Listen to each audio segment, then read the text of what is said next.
morning everyone. My name is Suman and today I will discuss about the topic of nationalism in India, which is the topic of class 10 CBSE board in history. So what is the nationalism? When we talk about the nationalism, it means the feelings of belongingness towards a country, towards a nation, towards a state. It means अगर बात करते हैं nationalism की, it means लोगों के दिल में जो एक फीलिंग होती है, देशभक्ति की भावना है, वो कैसे स्टार्ट होती है, किस तरीके से शुरुआत होती है, we will discuss on this in the topic. हम सभी जानते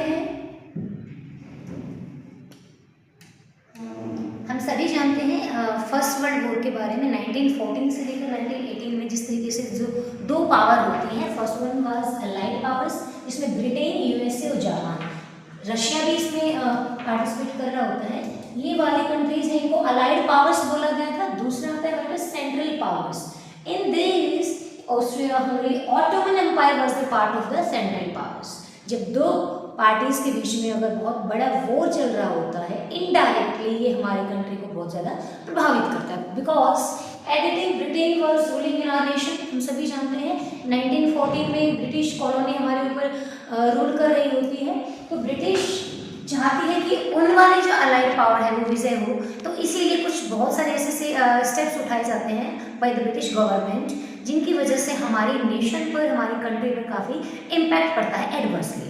let's see what was the impact of the First World War. अगर हम बात करें, हम सभी जानते हैं because of the First World War there was a huge amount of expenditure, defence, price was inflating. जब नीड ज़्यादा होती है प्रोडक्ट्स की तो डबल प्राइस हो जाती है, और जो कॉमन पर्सन होते हैं उनके लिए बहुत मुश्किल रहा होता है। टैक्स इंक्रीज कर दिए जाते हैं ताकि उनके जो खर्चे हैं उनको बैलेंस कर पाए। ब्रिटिश गवर्नमेंट क्या करती है, हमारे देश के जो आम जनता के ऊपर टैक्स भी बढ़ा देती है, प्राइस बढ़ जाते हैं सिंपल प्रोडक्ट्स के, जिसकी वजह से common person was suffering a lot of problems. Forcefully recruitment of the soldiers. Interesting point is that हमारे देश के बहुत सारे लोग ऐसे हैं जो पार्टिसिपेट ही नहीं करना चाहते थे, बट गांधी जी कहते हैं कि एटलीस्ट हमें इस टाइम पे ब्रिटिशर्स को हेल्प करना चाहिए ताकि आने वाले टाइम में we can discuss on the points. तो गांव में जाकर जो हमारा यूथ होता है एट दैट टाइम, उनको जबरदस्ती रिक्रूटमेंट करके उनको वॉर पे भेज दिया जाता है। उसके बाद आता है मेडिकल एक्सपेंसेस इंक्रीज्ड।